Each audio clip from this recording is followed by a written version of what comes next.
Hey guys, PP here. Today, we'll be doing a podcast audit. Our target, the yard. Originally, this video is going to be about Ludwig. Look at this sweet little cherub. There isn't a thought behind those eyes. The problem is, I don't know the first thing about Ludwig. For years, I've used a plugin to blacklist certain channels from my YouTube homepage. Dentists, family vloggers, the NBA FaZe Clan, and yes, streamers. America deserved 9/11, dude. Feast your eyes, people. This is 2021's top streamer at his greatest. Incredible content, no? On the recommendation of a now dead friend, I tried out the yard. When I opened up the first episode, I was surprised how tolerable it was. And when I opened up their most recent episode, I had to check my calendar. Has it only been 3 years? I know COVID felt long for all of us, but at the rate they're aging, they may only have 3 years left. I'm sorry, the yard fans. I watched an episode. Low-key office, like a small Dunder Mifflin. It was okay. Though it did confirm my suspicion that, like all Nintendo fanboys, they cemented their fraternity with a game of soggy biscuit. Would you guys do a challenge? It's a wing show. A dozen donuts glazed. One of them I came on. Stunned and confused by what passes for entertainment these days, I continued watching. I found that within each 90-minute episode, 3 were enjoyable. 3 minutes. A mere 3% of an hour-and-a-half long podcast. Not good. Do me a favor. Close your eyes and imagine with me for a moment that the year is 2010. Season 3 of Breaking Bad is just now airing, the greatest show on television. And you're gluttonous. You can't wait to glue your eyes to the screen for each 45-minute episode and move on to the next one, because you're ravenous for the high drama of cable television. We're a few episodes in now. The danger is getting complicated. Gus wants to kill Jesse. Hank is being hunted by the cartel. Walter's cancer is growing more deadly by the day. It's looking like the end is near. The end for our characters. The end of the greatest story television has ever told. But with each episode you watch, you find yourself with Skylar, then Marie, then Skylar again. And every 15 minutes you get one minuscule hit of the action. A scene with Walter and Jesse, and the stakes are rising. The serotonin hits your bloodstream, and the euphoria of the moment is all-consuming. And just as something is finally about to happen, we cut to Skylar. She's crying again. The sisters are being passive-aggressive again. Then it's Flynn. Then back to Skylar. We're never going to finish the plot. This is the plot now. For 10 seasons of Breaking Bad, this is it. Weepy housewives and angsty teens, you're dying, thirsting for just a taste of those once climactic moments. And after a torrential downpour of filler content, you're given the grace of a single drop of drama, passing through your parted, chapped lips before the desert swallows you and the sand covers your bleached bones. I need it! That's what it's like to watch an episode of The Yard. There's so much nothing. It's an oxymoron hosted by 4 real morons, but I haven't even introduced them yet. We're going to skip over Ellen DeGeneres at home for a moment. This is Aiden. Hey guys, what's up? This is Aiden, or Calvin here. He's a Canadian gay, otherwise known as a bisexual. But that's okay. We don't judge on this channel, because love is love, don't you know? And I'm aware that Canada isn't in the Midwest, but isn't it? Let's say I put a gun to your head, and you have to explain to me why Canada isn't just a colder, whiter, gayer, culturally appropriated Ohio. You couldn't do it, because you know it's true. Aiden's sexuality isn't a surprise. He's the free spirit of the group. There's always one. Listen to him. Addicted to drugs. I am tripping very hard. Prancing around on acid. I went to a park. It's kicking in. It is... What more would you expect from Aiden Calvin? The man whose only claim to fame is peeing on the floor. Did you just pee on the ground? You on the ground! That corner of the room is arguably cleaner than it was before I peed there. It's despicable. For those of you yet unaware, Aiden plays a pivotal role in the yard. He's the man on the bottom. That's not a gay joke. It's a bi joke. Maybe it's the queer undertones, or the syrup in his blood, the fact that he mains Mewtwo. But Aiden is the group punching bag. He always has been. Even before The Yard was a podcast, everybody hated Aiden. Look at this. We got the guy that nobody likes, all.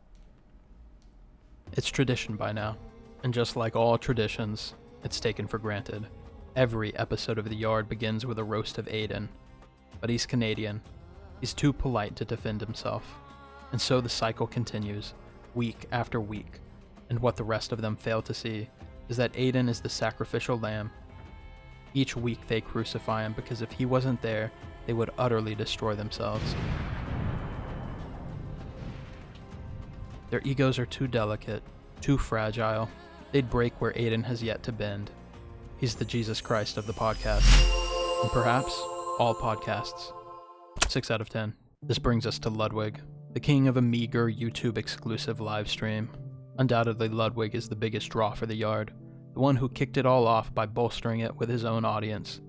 How gracious is our King Ludwig to share in the spoils of his mediocrity. How generous to grant the serfs a platform. But he isn't so big. He lied to the DMV to disguise the fact that he stands at 5 feet and 6 inches tall. Typical for a Frenchman. If you can get past the subtle whistle when he speaks, you'll find that King Ludwig is boring. But what else would you expect? Like a true royal, Ludwig only started The Yard as a means to enrich his buddies. Very nice. You guys do realize I'm the reason you are even remotely micro-celebrities. You see, Ludwig possesses a very strange trait for an influencer. His eyes aren't aligned. No, sorry. I meant his selflessness. I'm trying to retire my mom next year. If King Ludwig so deigned, he could sell out for unfathomable riches. Instead, he talks about retiring his mother and basking in the glow of a different white powder. Flour. 5-10 years from now, I feel like you could still be doing The Yard. No. It's not certain. No? Why not? Because I want to bake bread. Actually, though, you want to bake bread. Yeah, I think that'd be really cool if I was like 40 and I had a bakery and I made good, delicious bread. Good, delicious bread.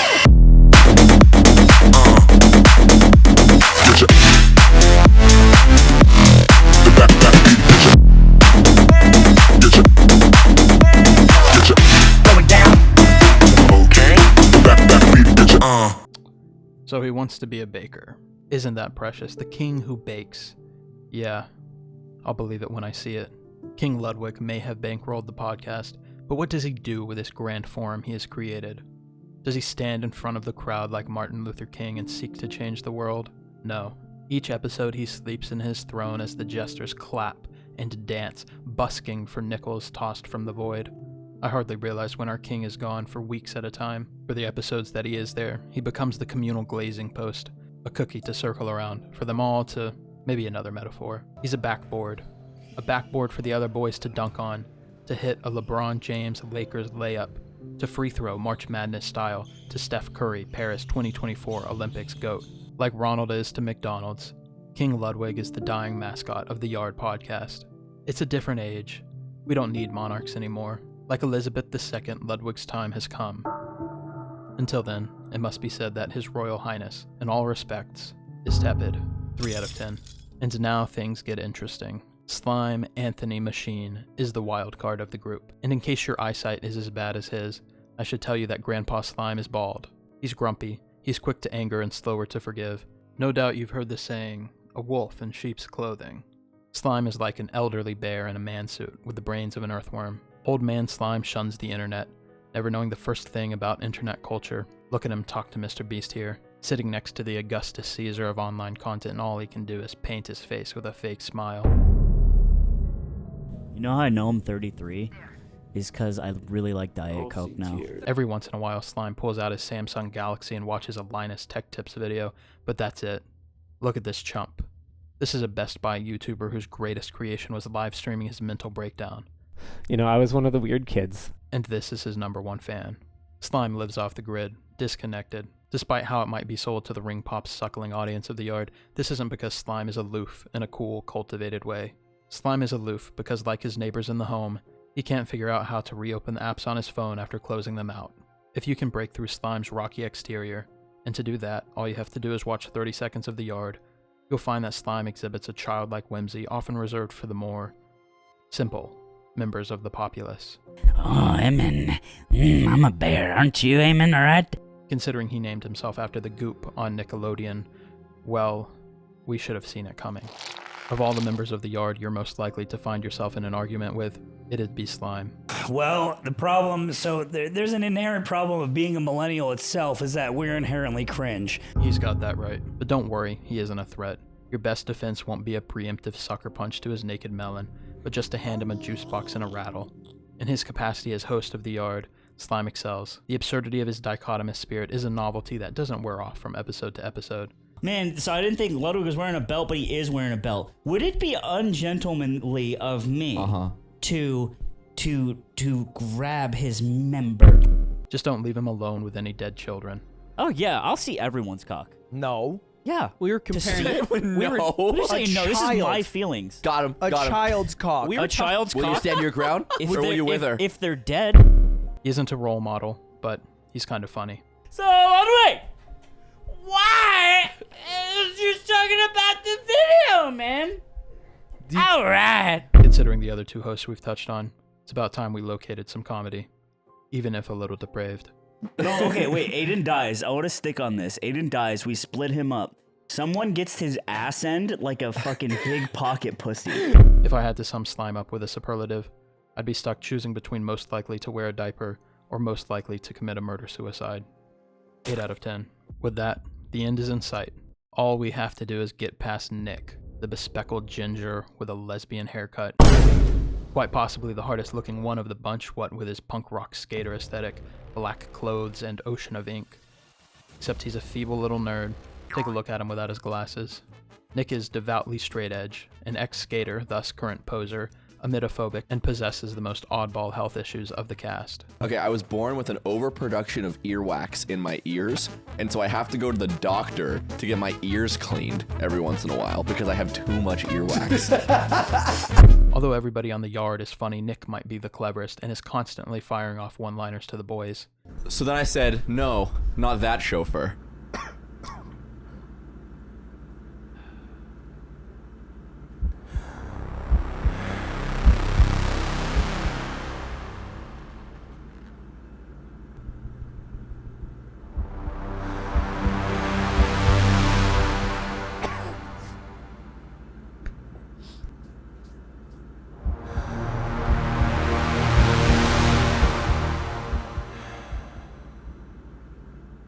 This unrepentant onslaught of try-hard comedy almost makes him the glue of the group, both in that his quick wit provides the punctuation to any one topic, but also in that he's always making his presence known by being tacky and annoying, and no matter how many times you wipe off your hands, they're still sticky, because Nick is clutching onto you for dear life, looking up at you with his glasses off, screaming zingers, begging for attention, scrambling to be noticed before his more charismatic friends.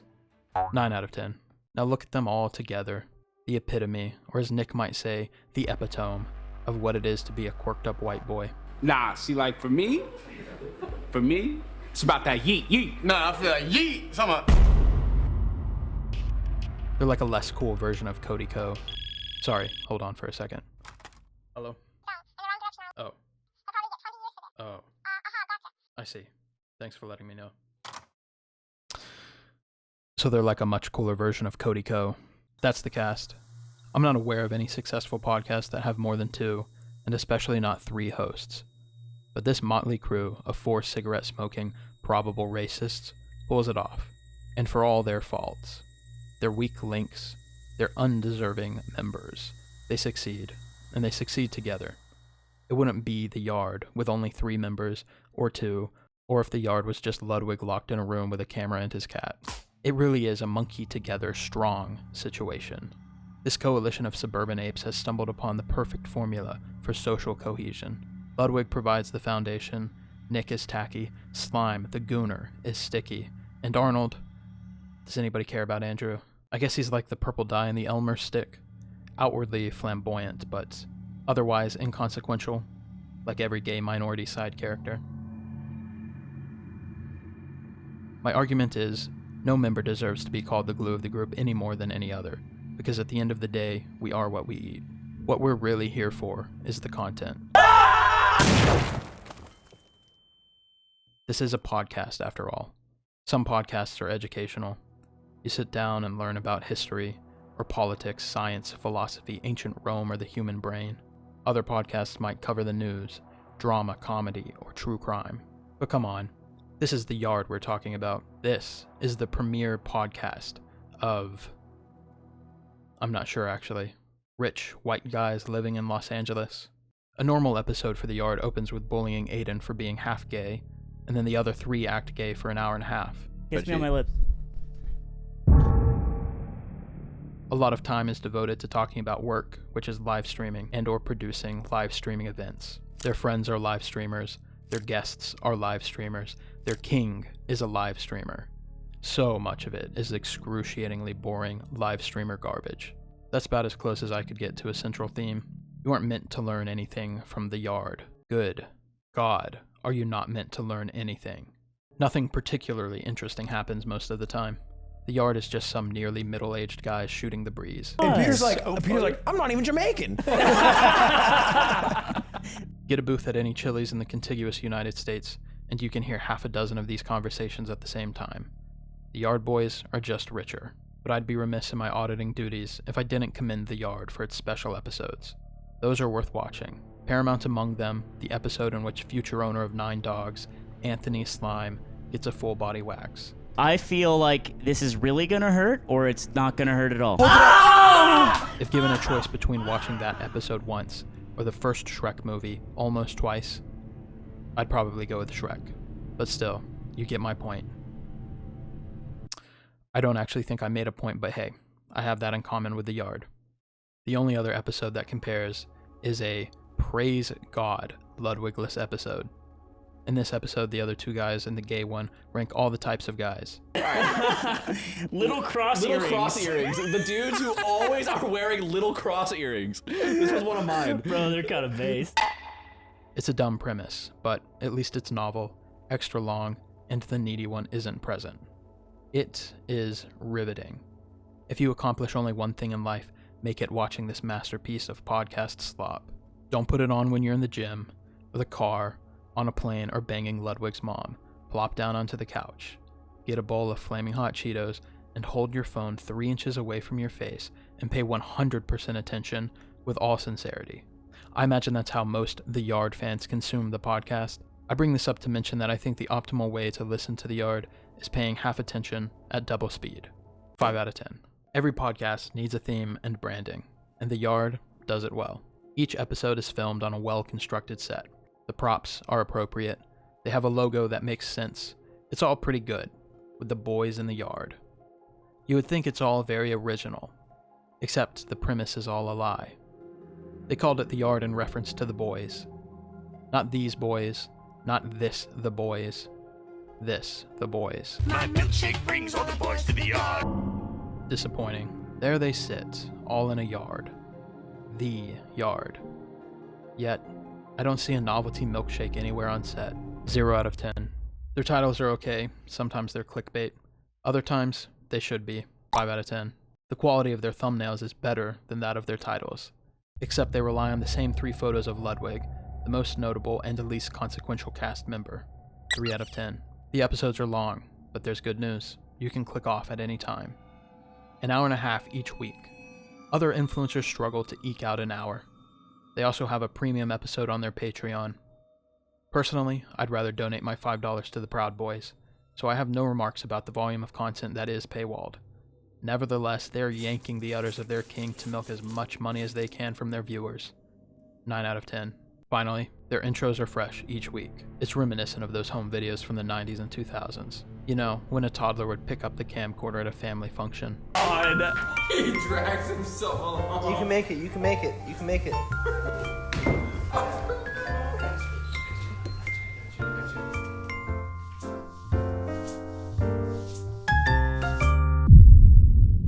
There's a sort of simpleton charm to it.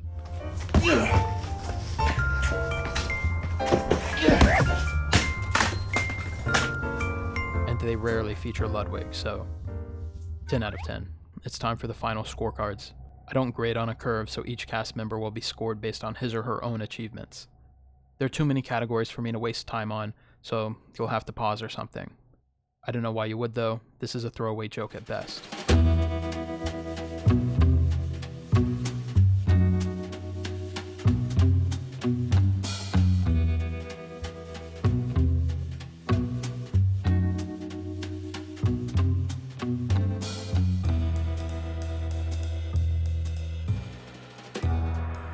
Before I give you my final conclusion on whether or not you should watch The Yard, I have a bunch of loose roasts I'd like to get off my chest. You know, to better milk the airtime like our idols here. Ludwig looks like he should be a Mormon named Kyle. He looks like the type of guy to take long walks on the beach in knee-high socks and a puka shell necklace. Lud's the type of guy to shake your hand and say howdy doody. I imagine the day Ludwig turned 21, he walked into a bar and asked for whole milk on the rocks. Lud's the type of guy to go on a first date and hail the waiter as garçon and ask for chocolate milk. As for the rest of the guys, they each look like the type of guy to say yummy when the waiter brings dessert, except Nick is the only one being ironic. Aiden reminds me of the kid in grade school who mixed up his consonants but never quite grew out of it, like saying patterkiller instead of caterpillar, or calling spaghetti pischetti. Aiden's the type of guy to pee on the floor. Nick looks like the love child of SpongeBob's grandmother and the Alaskan bullworm. Nick also strikes me as someone who has erectile dysfunction and says womp womp when he can't get hard. I think Slime would do the same thing, except he'd be too earnest and scare the girl away. Speaking of Slime, I think he has a heart kind enough to rescue a turtle from the middle of the road, but not the brains to know that the tortoise he just threw in the creek is drowning. So here we are, the end of the video. Should you watch The Yard? Well, I think Hank Green had the most penetrating observation, which is that The Yard isn't an alpha brain red pill podcast. So it's not like they're radicalizing incels to worship a problematic bald man. They're just some goofy goobers. His name is Chocolate, and he's my new best friend. If you're a livestream loving young man between the ages of 16 and 26, and you think they'll tickle your pickle, go ahead. Watch them, I guess. I don't care. So yeah, don't subscribe and I'll catch you later.